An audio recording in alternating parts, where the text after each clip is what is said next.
Alright, folks. Welcome back to the Swain Batty League, where the players all suck and the shot calling doesn't matter.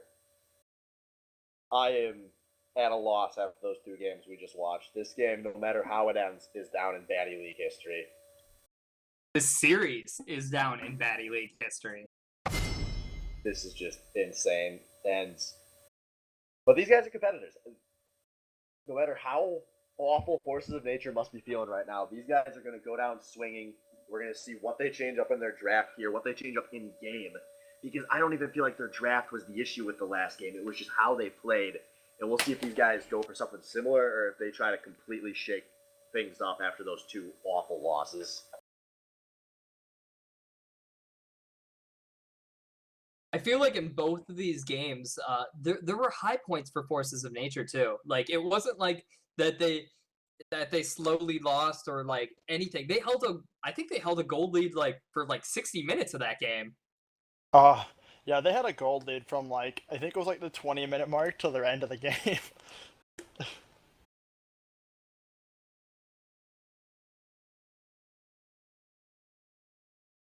Oh, man. Alright, we see the Aurelia ban as well. That's 3 bans at Strip. Taking a lot of target hate. And a Thresh being hovered as a potential stolen pick. I mean, Hivs has been comfortable. He's played that a lot throughout the season. We saw him play it in Game 1. His Braum wasn't that great last game, but I assume that's what he's going to go back to. It's really hard to give up that Braum. That Braum is good in so many situations. Especially if it's something that I know 30... I mean, obviously, every support player can play Thresh to some degree. That used to be one of 30's really strong champs back when he first picked up the support role, but I don't think he's been playing it that much lately. And I'm just really worried it wouldn't be at the level of some of the stuff he has been playing, like his Braum and his Nautilus and his Leona.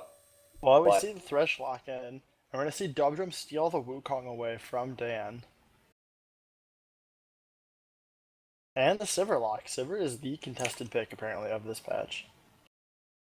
Yeah, this is just a league of contested picks.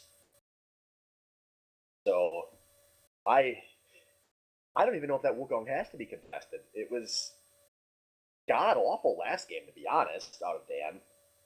But I really love that Sivir steal. That has, for so much of this season, been the pick that made Forces of Nature go. I really hope they pick up this Tristana. I might be a little bit behind before they do. No, that's fine. I'll save the locks as they happen. Yep, that's a Tristana and a Vi locked. So those are... I like that Tristana. That's a good pick on this patch. It changes things up. Lets Tree do some different things. He can push very effectively. And then obviously he's got the jumps and potentially resets in a fight. It gives him a lot of range too. That auto attack range is very, very long. And the way these team fights have been going late in these games, he hasn't needed to necessarily have the highest DPS. The long range and repositioning ability could end up being more valuable for him. Yeah, no. Well, we've seen all these fights go very, very long, and a lot of times it's just debated by who survives longer. So by making sure that he's very safe, he has a lot of time to kite out and just continually put down damage.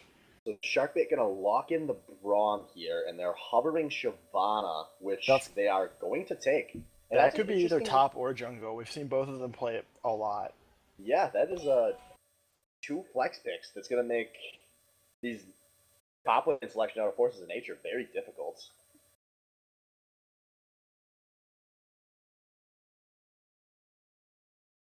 If I were Forces of Nature, I would try and pick something that fights really strongly in melee range for top. There's actually a lot of counter picks that overlap between Wukong and Shyvana. Picks like... one of them is Renekton, which is currently being hovered. I'm not going to get excited until that gets locked in, but I love... I love Croc. I love Croc so much. Renekton and Labur going back to his old best pick, Morgana. Morgana in the mid lane. I like these picks a lot. Labur used to draw so many bans playing that Morgana back in previous seasons, and he used to show just he was able to have so much impact in all phases of the game with her. And Renekton is very strong versus a lot of the big time meta top laners, and you all know how much I love Croc. I really like I'm excited Morgana to see this. in this against Sharkbait's team comp because of how close that team comp has to fight to Morgana. You have a short range AD carry, you have 2 melees that like have to be in your face, diving the back line at all times. I really like it so far. All right, and Vivaret with the last pick going to take Kassadin, which he's done work on at some points this season.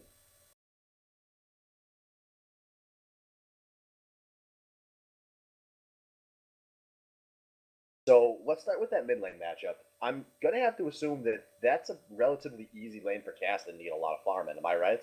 Yes, that is correct. And that's more mid lane Morgana's weakness is that you can counterpick it with somebody that just scales better with the free farm.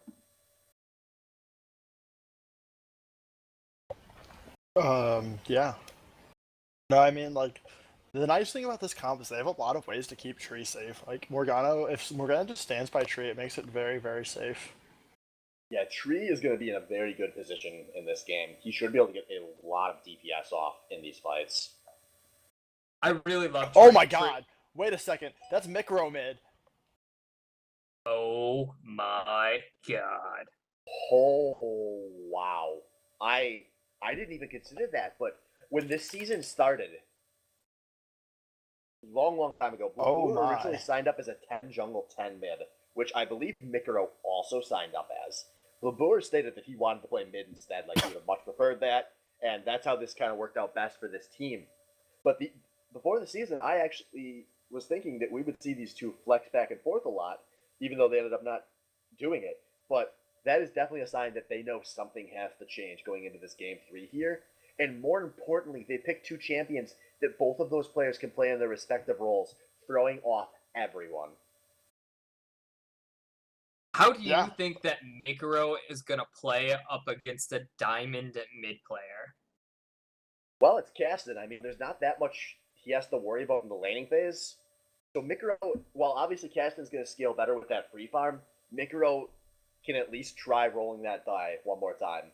And we all know that 20, you roll it 20 times, you get it 20 once, right? I really thought Mikuro was going to be a mid laner going into the season, and I really felt like this season was like one of the worst seasons for Mikuro to be a mid laner because I feel like the mid lane talent has just gone so far above what I believe that his skills are capable of rolling that die for.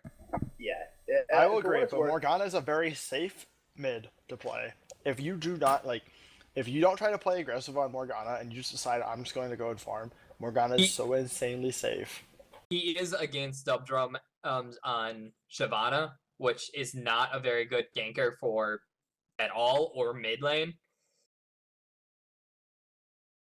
So I guess he does have that going for him. But it is just, I don't know. I do not think I would have taken Lure out of mid with how well he's played this season. Well, it hasn't worked for him. I guess. I don't blame them for feeling the pressure that they have to change something.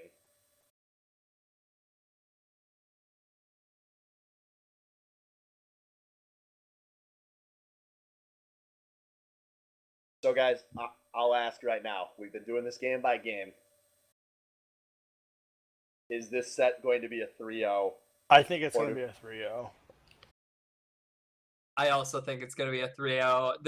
Those losses were so, like, just demoralizing losses. Like, I don't even know how you pick correctly or, like, even think through everything that just happened. Yeah, you took the words right out of my mouth. You saw it at the end of last game. Forces of Nature just looked lost with no direction. I don't see how they can mentally handle playing another game of League of Legends at this point. And I think this is going to be a massive stomp for Sharkbait HooHa. I don't know. If it wasn't for the fact that Sharkbait had been has been playing so messily, I would think it'd be a very clean, like just a stomp. But Sharkbait, I mean, even that last game, Force of Nature made a lot of really silly mistakes, but so did Sharkbait, and so I'm just very conflicted. I think Sharkbait will definitely win the game, but I don't think it's going to be anywhere near clean.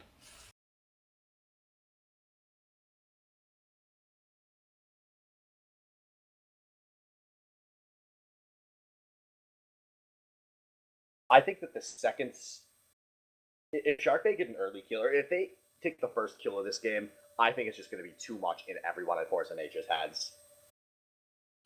That's fair. I could definitely see that happening. I mean, there's a lot of tilt already happening. We saw a lot of tilt last game. A lot of tilt.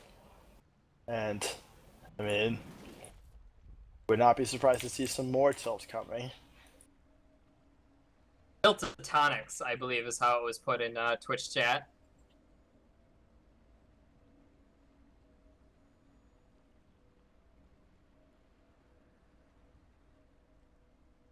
Alright, so we are into the game, folks. Game 3. 3 hours real time in. I am so scared of the potential of Force of Nature taking this set to 5 games. You know, I really want to see it go to at least, like, 4. But I I'm don't also know just, if I'm either just of these scared. teams actually want to play 5 games. You If are the pushing, baddie like... was scripted, which it is, it'll go to 5 games. We see 2 early invades coming out from both these teams. However, Sharkbait's gonna spot Force of Nature on that ward.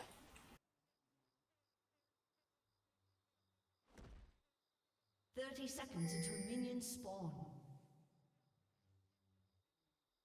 And a little bit of knowledge gained there by Sharkbait HooHa, who are going to see the invade, but both teams can just go back into their own jungles. Not too surprising. That's a baddie league level 1 we're watching right now. Classics.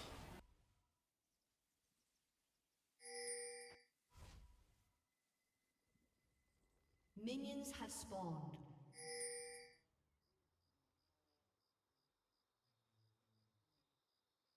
So we're gonna be starting nothing too crazy here. Actually, no, I'm just in. Oh, good ward from him.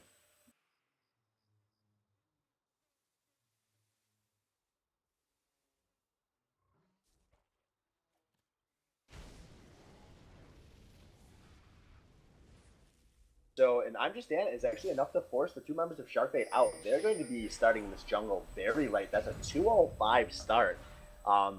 Master Splinter is already calling GG somewhere after that.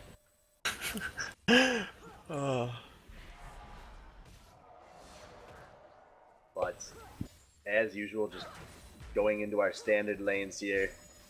30 actually gonna take a nice little chunk of damage. He's getting stunned, and decent level 1 trade win by Ibs and Destiny, who I just want to give credit to in case I don't think to bring this up again later. These guys have played their laning phases fairly well tonight. I've been very impressed by them for all the things that have been wrong with their fighting in these first 2 games. They can feel good about how they've landed.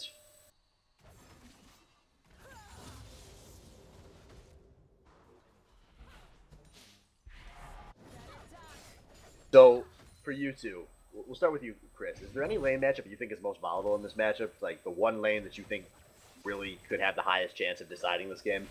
Top lane, 100%. Yeah. That Renekton pick is just so strong against Wukong. Like, that dumpsters that lane, and there is almost nothing Wukong can do about it. Alright, so we've got some pretty aggressive trades going out here in both bot lane and top lane. And Tree and 30 gonna win a real nice trade in this lane. Although Tree overcommits a little and a nice boomerang blade mostly equalizes that out.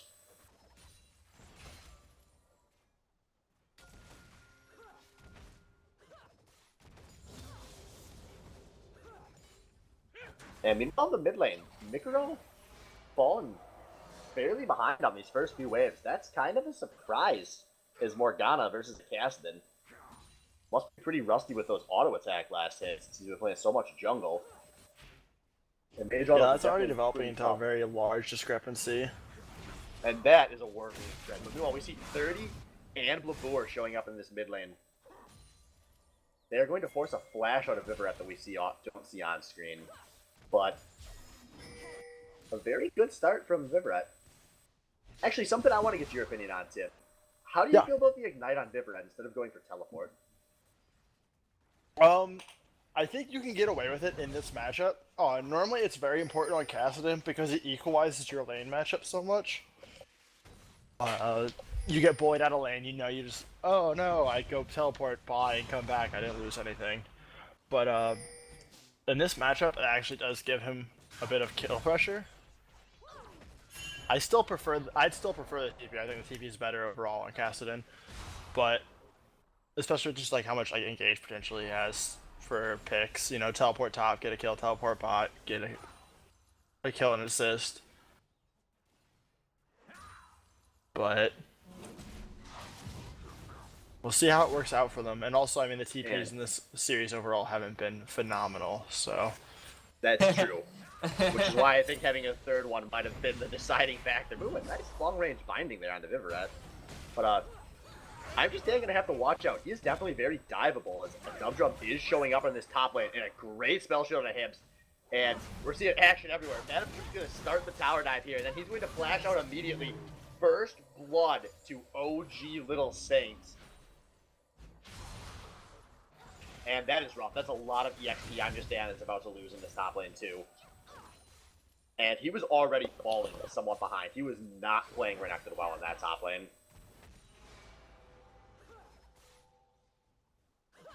That is just so surprising. Every time I see that in solo queue, Renekton is so far ahead early on. And like even after 6, like did not ward, did not I didn't. And the thing is, when that double jungle start happens, and actually this could be a fairly big fight. Tree has to jump defensively, and that ends that fight. But when that double jungle start happens, the top laner that doesn't, or that starts in top lane, Dan, there's a lot of things he can do. So he should have a nice laning phase lead. But he just didn't seem to play it out right. And this is something I could have seen either of these top laners do, is going into this match, looking at the way the draft has gone and going, hey, it's been a while, but I think I could pull Renekton out here, it would be really good. And then just not being that great at the champion, and it costing them big time. Yeah, but Wukong did not get the... Oh god, that's actually a really early dragon. That's a very early dragon. And Babur's going to have to flash out as his Volt Breaker was on cooldown from taking the dragon, but regardless, objective secured, but already over a 1k gold lead for Shark Baits. He's taking a lot of damage from the Stone Bros, though, and he's going to get executed. Oh my. That's embarrassing. Remember when I said if anything bad happened early in this game, Forces of Nature would absolutely tilt? A kill and an execution, they are definitely on tilt right now.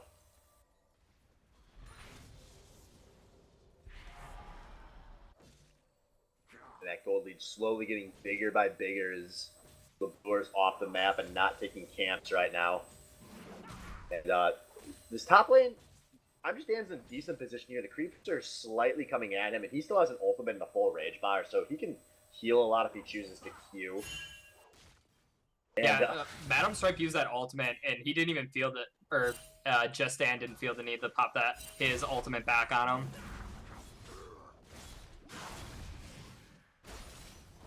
But nice freeze, and actually before showing up in this bot lane, we're gonna have a fight breaking out momentarily, and a beautiful nice spell shield from by Iroh Hibs. But Mikuro flashing him with the ult, he is getting a very nice ult off. Dubdrum being collapsed on. Mikuro kills the Hibs. Exfantry with the explosion kills the Dubdrum, and this is going to be a kill lead, although still a gold deficit for Forces of Nature. That is exactly what Forces of Nature needed at this point, though. That kill helps recover some of the deficit that Mikuro has developed in the mid lane, just through CS. And also that kill gets Tree going, and Tree is a very large portion of their damage in this game. Assuming that Dan does build Renekton how you should be, and picks up some tank stats. Yeah, hopefully Dan's gonna go for a Tiamat or maybe the full Hydra into tank. Yeah, that's the ideal situation here. But part of the reason I love Trian Tristana so much is like his positioning is already awesome, and just him with an extra jump is amazing to watch every time you get to see it.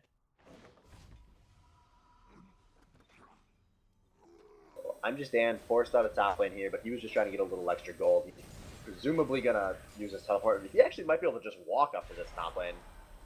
Madam Strip is not pushing, so Dan should not waste his teleport. He is not. So he looks like he's going Tiamat and some tank stats here. Tiamat's finished off, and that is a huge, huge part of Renekton. I cannot, like, as a Renekton lover, state this enough. How much his damage goes up when he gets that Tiamat. Because you can use it to animation and get a huge trade combo off. Assuming Dan knows how to play Renekton. This should be a turning point in top lane. Dan, so far, if you went back and watched his Wukong games with the Hydra, he was really amazing with his Tiamat. Every time he pops the EDG and doesn't commit to the fight. My friend, if you're going to pop a Chinese team's icon, you have to commit to the fight.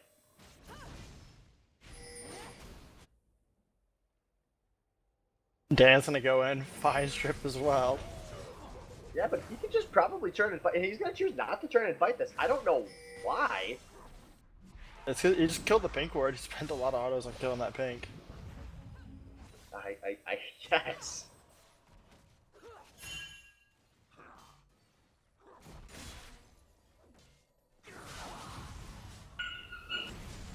But I'm just starting to bully in this lane a bit, so we'll see if he can turn that into anything that matters.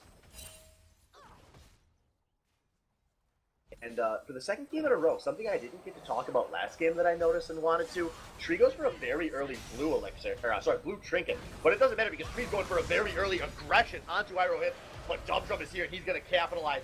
Madam Strip also teleporting in, but a great Lantern from 30. That is two support players at work. Meanwhile, in this mid lane, the Soul Shackles onto Vivaret hits him under his tower. The flash is not enough to break the CC, but it is enough to save his life. And Forces of Nature still holding on. Hero starts to catch up that CS gap. Hero's now only down 8 CS, assuming this whole wave goes down. Since Cassidy doesn't have teleport, it is. Yeah, a lot of that is also, I mean, just Cassidy is just, he slowed down his farm. Cassidy had like, he's got an 18 CS in the last 4 minutes almost. That's not where you want to be at. Now some nice damage goes on to this bot lane tower, but Tree presumably forced back here. He's got some gold to make a decent purchase. Yeah, he wants to buy before this dragon comes up. Dragon's up in 50 seconds, so...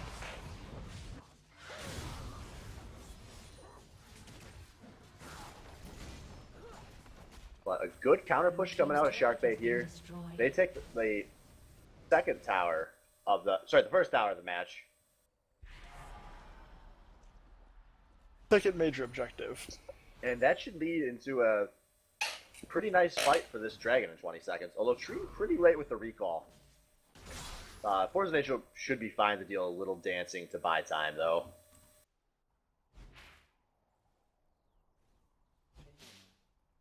And for what it is worth, both junglers are actually sitting on a lot of gold right now, so they both might be calling to try and delay this dragon. Mikro 1600, Dubdrum 1900. Mikro would be a huge buy for him because he can finish off his Warrior Trailblazer. Which right now he's only sitting on a longsword for offensive stats.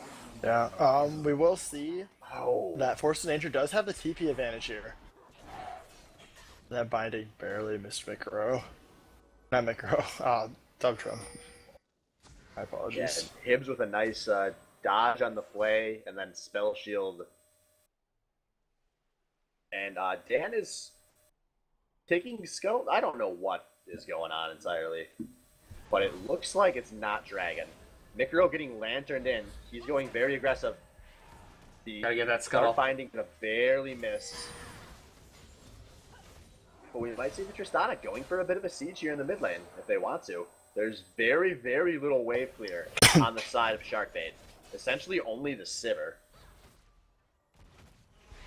They would be very good at poking these towers down one wave at a time. But Tree's got to watch out. He is very in danger here. And Tree gets annihilated. A huge team fight win for Sharkbait HooHa, who are now doing what they can to kill Mikaro, and they are going to succeed. And now 30, I don't know what he's doing. Walks in and has the flash, but Vivret just casted his right over the wall. And then the death set is nowhere near landing. But at least Force of Nature will be able to trade this for top lane. Mikro will also be able to get a huge push out in mid as well.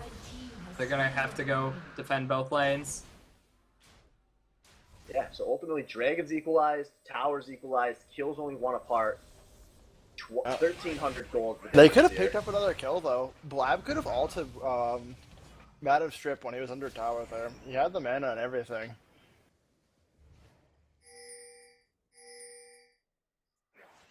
This series wouldn't be right without a few misplays in the team fight, though, right? That's true. That's true. Got me there.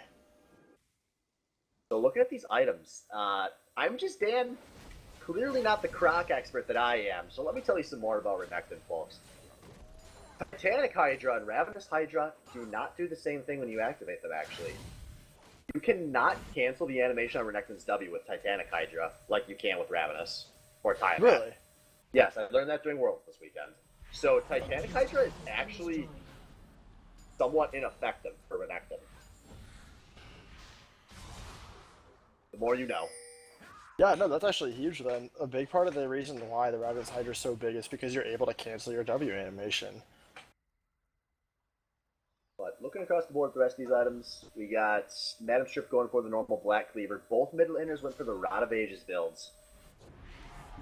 80 carries still working on their first item.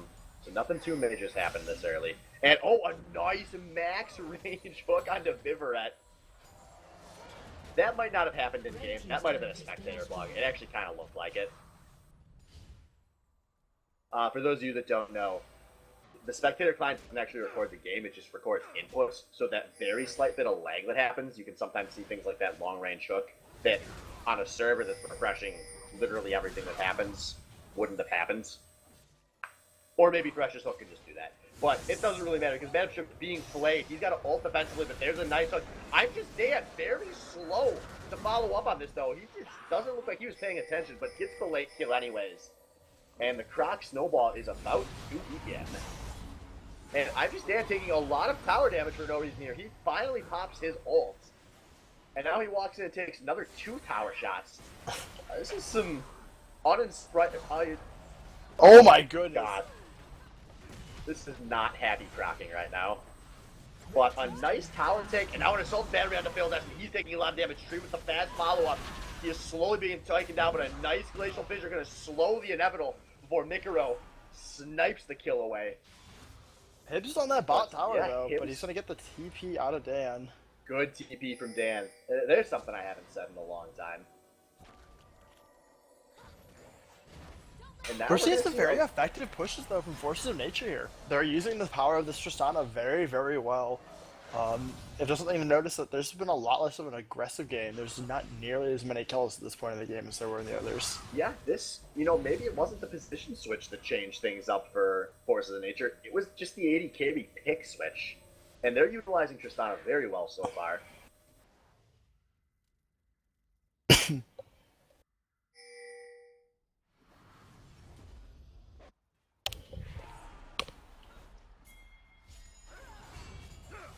Dan going full split push mode. Trying to pick up that Sunfire Cape right now. I'm actually looking on pro builds, and I don't see any Renekton's with either Sunfire Cape or Titanic Hydra. That's interesting. The Yeah. Sunfire was very normal on him back in the day, but in the meantime, 30 actually being engaged on. He has no friends nearby and a lot of enemies on top of him. This is just a good old-fashioned cash and a kill. Going on to Viveret, probably the worst place for Forces of Nature to see that kill go. Yeah. So to answer your question on the Sunfire, your comment on the Sunfire actually. So the thing with Sunfire is that while it used to be a premier item now the big use of it is that it is a straight tank item that also offers wave clear.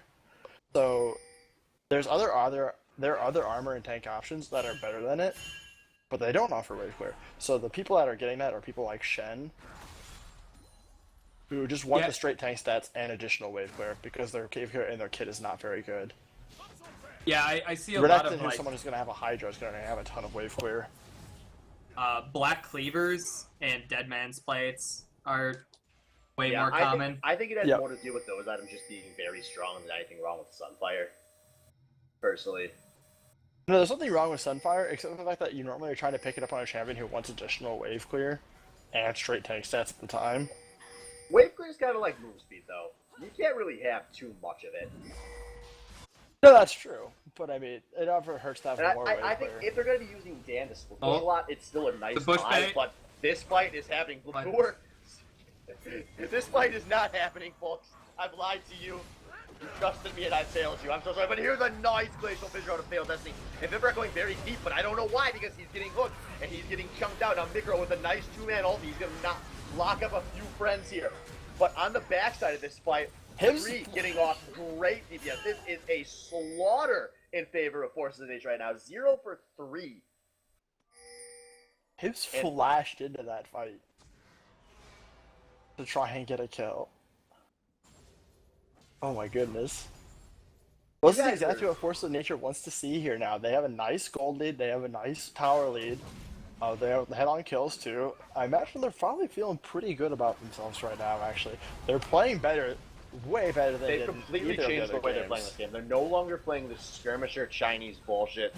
They are playing the cool, calculated game of rotations like Saint Monte Cristo taught 30 in the jungle all those years ago. And for 2 games, he lost his way. But he's finally back.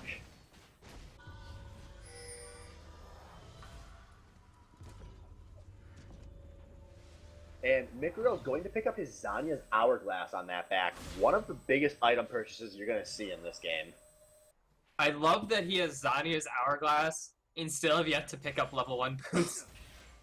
That is how important this item is to him.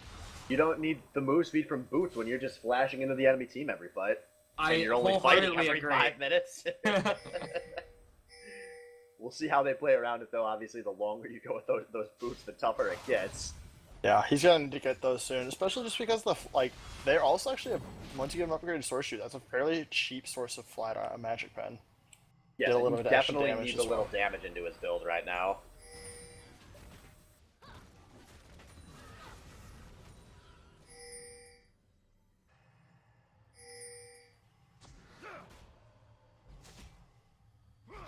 So 2.5k gold lead for Forces of Nature right now. Nothing too substantial, but a nice start.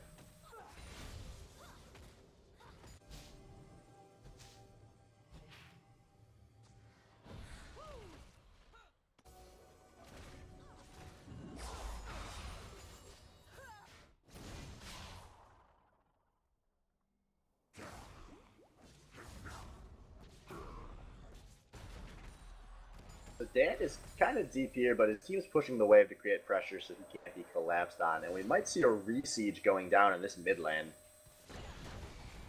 Once again, just That's going to be Forces a of lot of Nature damage coming down to that tower. are doing such a good job of abusing this lack of wave clear. The only option is for a hard engage, and that Glacial Fissure only hits Micro, and there is 0 follow-up. And now, Ivaret being stunned on the flank of this fight, he takes a nice damage. Here comes Beyond the Hunt. 30, the only person too low. His jump gets blown up immediately. Nice auto attack from Tree. I'm just Dan playing the peel game. Tree forced down the fight, but that shouldn't matter. A good hook on the failed Desi. But here comes Vivaret on the flank, and everyone on Force of Nature is low. Dan ended up going very deep as this fight went on, but a 1 for 3 so far for FOM, who should be able to collapse onto this mid lane tower fairly easily. And there's a 4th kill for Forces. And I'm just Dan going for the kill, but not going to get it onto Vivaret. But a 3-kill advantage and a tower taken. They're going to go ahead and march onto the inhib tower here. This is a sub 25-minute inhib tower. If this actually goes down. This is a fast game right here, boys. We haven't seen this for 3 hours. And Vivaret coming in. He is a very dangerous man right now, but Babur in a great turn there. That turn was actually huge. It's Teleport quite coming in possible though from Wukong. Oh, this should be free kills for Madam Strip. Oh, He's stealthing in. Free kills He's or running 3 in. kills? He gets one. No, you two stay just up. one. No, just one. oh, that was a dangerous game by Vlad there. All it took was a Cyclone or a dash to knock him out of that Fresh Oh Lantern to my. safety. I need to check something real fast. I'm just based with 3,800 gold. He finished off the Sunfire and picked up a whole Dead Man's Blade. They just won that fight with almost 4k gold on their top Yeah, laner. Shark this Bait is- though is going for the Baron, and they're gonna get it before anyone gets there. Very desperate Baron. This is going to be close. Forces of Nature might be able to take the fight after the Baron goes down, but there hasn't been a lot of damage done by this Baron. This could be a very big fight. I'm just Dan, the first one of the fight. On the Hunt goes down. I'm just Dan, cannot find the Lantern, and Baron successfully snuck by the Shark Bait. Except I think you're a couple seconds behind the stream. And, I'm sorry, I don't think I jumped alive enough times. Yep. I am now live. There you go.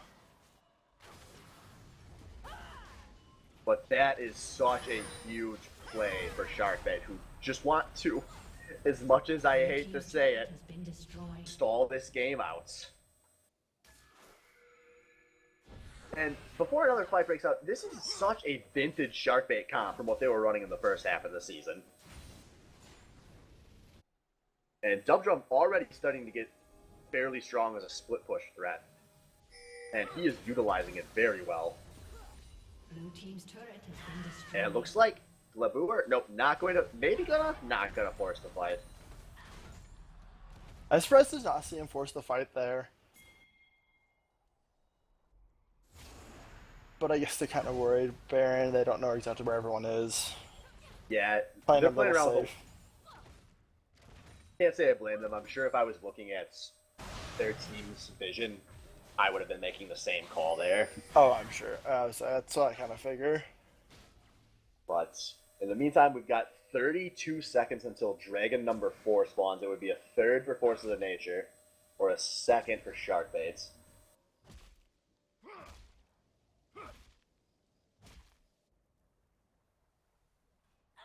Justin does not have teleport up. So I assume he will continue split pushing and they will give up this dragon. Well, Wukong is coming to meet him, and he also does not have teleport up, so this could just be a true 4v4 and 1v1 happening simultaneously. This is what we've all dreamed of. And no, actually, Imjustan is coming for a very slow... Actually, he's going towards that mid lane where the inhibitor's open. This could create some very interesting pressure. This should be a free dragon for Forces of Nature. Or, no, Imjustan's actually playing They're on gonna this fight? fight. They are going very hard. Vivaret is on a very awkward flank in this fight, but Failed Destiny is the only one being focused so far. He flashes enough. Vivaret and Dubdrum have gotten onto the flank, but Tree being protected well so far.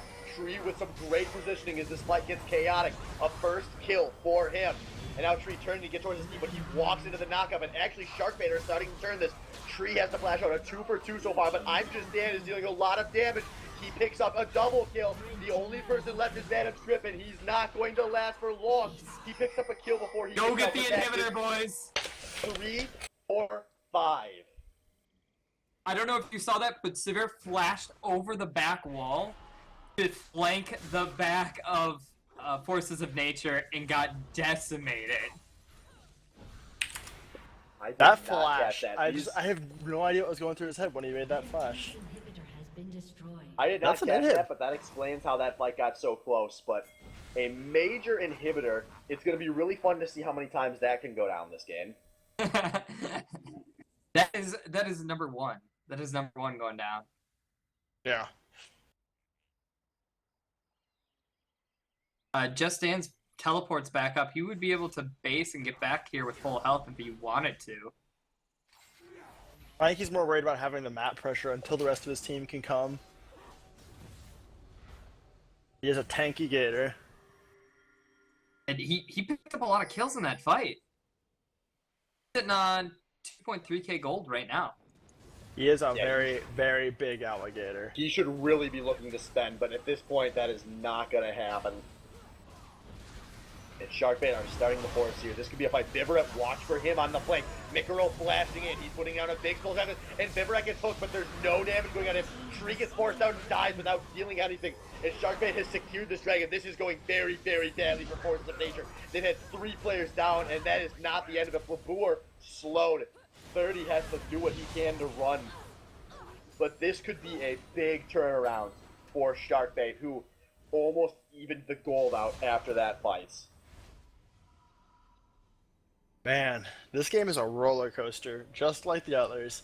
Right as we thought that we weren't going to be like having to worry about it, and then all of a sudden, bam, roller coaster. Who's actually bad anyway? The gold leagues don't matter. But after Crypt is all made of up. this happens, gold is dead even again.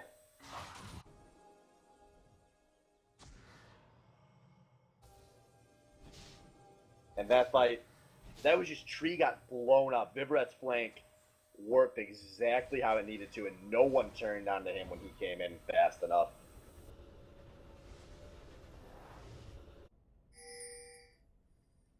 And this is just another situation where I feel like I'm Just Dan needs to communicate. When you're sitting on 2,400 gold, even though that's not what made the difference in that fight, you have to communicate that your teleport is up and you would like to spend before the fight.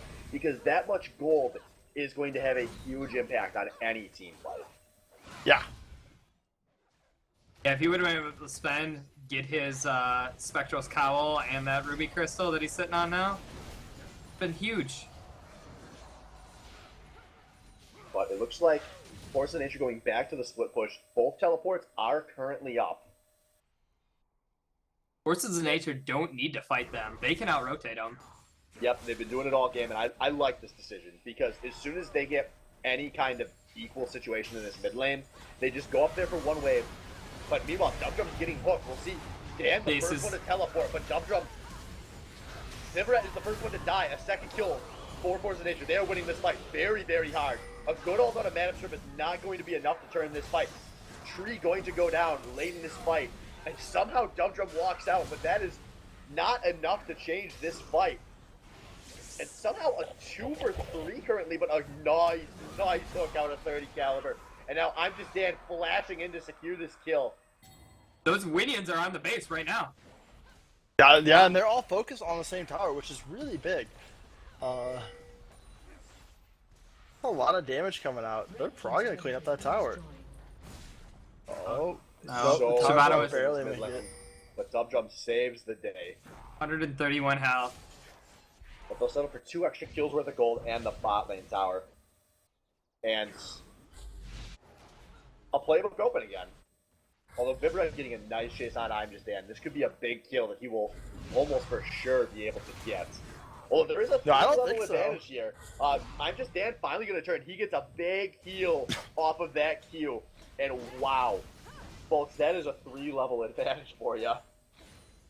That's the problem with Kassadin. Even when like the opposing champion is low, if they still have like a more dash than you, you like come in, you have to put yourself in a melee to do your full burst, and then they can just turn on you like that. And so it's really awkward if the enemy AD carry or enemy top laner is way bigger than you, like in that situation where you're like, yeah, I'm chasing them down, and they turn and just slap your shit. Red team's inhibitors respawning soon. So all of this, we see FoN back up to about an 1,800 gold lead, and Sharkbait's mid inhibitor respawning. Baron Nashor is alive. So we've only got 40 minutes to go, boys. If Sharkbait can somehow find a way to close that 4 tower gap, there's a lot of gold waiting for them. There should be some easy towers that they could probably pick up if they get the right picks. And Yeah, but they have to get that the will right close- picks, which Forces have not been giving them at all. Forces have just been in the right place at the right time so often this game. And that's how you only have 2 towers down at 33 minutes. They've done it very well. So on the hunt coming out, Renekton very split and he has no teleport. This could be very bad for Forces of Nature. A nice Glacial Fissure going to slow this fight up. Mikro's going to sacrifice himself to slow down this fight. Meanwhile, Madam's coming in on the flank. This is very big. I'm Just Dan is going to be so late to this fight. I don't know why he's even coming in at this point. But, oh my god, this is 4 kills for nothing and a Baron Nashor for Sharkbait. And that was just a great decisive play to engage out of. And Dan's going to do what he can, but he's not going to be able to take this tower. He might have just compromised himself. Although it looks like there aren't any home guards aren't quite fast enough here. But Force of Nature, as soon as they spawn, they're going to be very pressured in all 3 lanes. Although Thumbdrum's going to not commit to his split push. He wants to spend his gold, I guess. But this is going to at least be a free mid tower. Sharkbait right now is up 2k despite being down 4 towers. That lead's gonna go quickly if they can find themselves some of these towers with that Baron buff. Yeah, and the next dragon's up. This is 3rd dragon for either team. Yeah, I think they're going to opt for the dragon here. I don't think Forces of Nature are in position to contest this. They're just a little too stuttered by from it. Which is nice. The move speed, one of the better ones. And they got to watch out. On the Hunt is available. But no trigger's going to be pulled by Sharkbait here. They're going to just settle for the 2.5k gold lead. And they are going to begin a good old Baron siege. And with Tree currently in the top lane, they should be able to get some good damage on this tower, although they're not doing anything to aggress on this tower. This is the part where their lack of wave curve becomes an actual very real problem. Baron is still on Sharkbait for another 1.5 minutes. Yeah, so we'll see if they play aggressive on this tower. They seem very scared to siege here.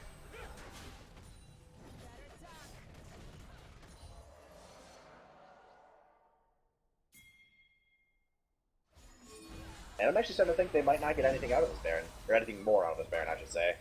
Oh, but they were at chunks Vicaro there. That could be big. And Dumdrum and I'm Just Dan are fighting on the other side of the map. Looks like Dan wants to set up a split push. And the confusion that creates is actually enough to create some big pressure in this mid lane. But Hibbs is never in position to get hits on this tower. Even when right there, he has the opportunity to. And the tower dive finally bringing up. Vicaro dies. Vicaro does not get an ultimate off. This is very bad for Forces of Nature, who are now being doped 2 towers deep, as Hibbs is taking towers on the back end of this. And despite having no AD carry in this fight, Sharkbait are continuing to win. And now Stripe going very deep. Gets out of the tower aggro. Him and Vibrad and Thumbdrum and Destiny and Hibbs, they're gonna take this inhibitor tower. And I have to assume the inhibitor as well, as 0 for 3 in favor of Sharkbait amidst all the confusion. And they've got 2 Baron cannon creeps. They might try to take even more here. Dumdrum gets a 2nd inhibitor tower. This is a 2nd inhibitor. Gotta try to end the game here. They're moving forward. They've got 2 seconds on Extra Street, 30 on Dan. And the Baron did just wear off. I don't think they can end. And they don't seem to think so either. Well, unless there was a giant throw by Sharkbait here, I don't see there's any way that they cannot win this game in under 60 minutes. Yeah. It would take some baddie league level throws for this game to go past 60. But if there was a series for that to happen, it'd be this one. Right here. Want Batty. We want a 60-minute game, don't we? No. We want a game 4. Uh-oh. Not a 60-minute game, though. We want to see Force of Nature's reverse sweep, reverse the turnaround 5 for 0 twice in a row, end the game. Go into game 4, see what happens. Something tells me that doesn't happen, though. I don't think so. I It is imagine a this game very probably low ends in a push or probability. 2. If I had to guess. There's no reason for Sharkbait not to just use 5 bot, slowly push in while the supers are pushing the other 2 lanes. It's so easy to close out with 2 inhibitors down. You have to be game 1 or game 2 bad for that not to happen. But I can't rule anything out. I am a believer right now in anything happening. But currently the thing happening is a nice easy tower tank, a hook that's not going to do much, and a lot of super pressure slowly coming in to Force of Nature's base. And they are finally starting. This is the final fight, and it is not being picked. And I don't think Forces of Nature have a chance to wait this out. They need to just force something harder than ever, because those supers are on their Nexus from one wave, about to be from another wave, and sitting here waiting this out and hoping for a mistake is going to just lose them this game. Mikuro has a flash available. So does 30 as far as the engage goes. But now Dubdrum actually setting up a split push, and Tree gets some very good damage on the Failed Destiny here. And it looks like Dubtrum's going to just man up and try to take things into his own hands, pushing these supers in. And top lane is now starting to crash into Force of Nature's base. Dubdrum can effectively push both of these waves. And Force of Nature just looked lost. Their chance to force something was over. Yeah, The that's creeps a are creating big too much wave. pressure now. Double supers is a lot of damage. By the way, I just want to say, I'm just Dan, just bought Renekton, Frozen Heart. Renekton does not use mana at the ends. And Mikuro, Flash Soul Shields one person and Spell Shield. This game's over. Mikuro does absolutely nothing in this fight. Mikuro dies. That is probably easy the fight. game, boys. Xmas Tree is down. I'm just Dan is on the fountain. This is it. Like we said, you can't come back from those first two games. And Yep. Sharkbait HooHa fulfill their destiny and take this series 3-0. And that just... Even though that this game was a 3-0 series, I do not see a way that these guys will be able to handle winning the finals unless they show great improvement over the next 2 weeks. I just... That was so Alright, guys. sloppy. So, SBL fans, I Holy know you shit. want to hear an interview right now. I know you're thinking a lot of guys on Sharkbait would talk some mad shit. But this series was so awful that no one deserves an interview. We'll see you next week for Thomas the Tank Engine versus Sharkbait HooHa in the Wayne Batty League Season 6 semifinal. Thank you. Good night.